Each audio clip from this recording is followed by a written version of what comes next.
سورہ النساء کی آیت نمبر 60 سے 62 اس وقت نازل ہوئی جب مدینے میں ایک یہودی اور ایک منافق میں جھگڑا ہوا۔ یہودی نے کہا کہ چلو محمد صلی اللہ علیہ وآلہ وسلم سے فیصلہ کرائیں۔ منافق نے کہا کہ کعب بن اشرف کے پاس چلو۔ یہ شخص یہود کا سردار تھا۔ اس اختلاف کی وجہ یہ تھی کہ یہودی حق پر تھا اور جانتا تھا کہ حضرت محمد صلی اللہ علیہ وآلہ وسلم اس مقدمے کو اس کے حق میں فیصلہ کریں گے، تو وہ حضرت محمد صلی اللہ علیہ وآلہ وسلم کے پاس جانے پر زور دیتا تھا۔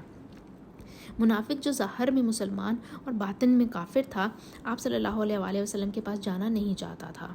آخر دونوں نبی پاک صلی اللہ علیہ وآلہ وسلم کے پاس آئے اور حضرت محمد صلی اللہ علیہ وآلہ وسلم نے مقدمہ یہودی کے حق میں فیصلہ کیا۔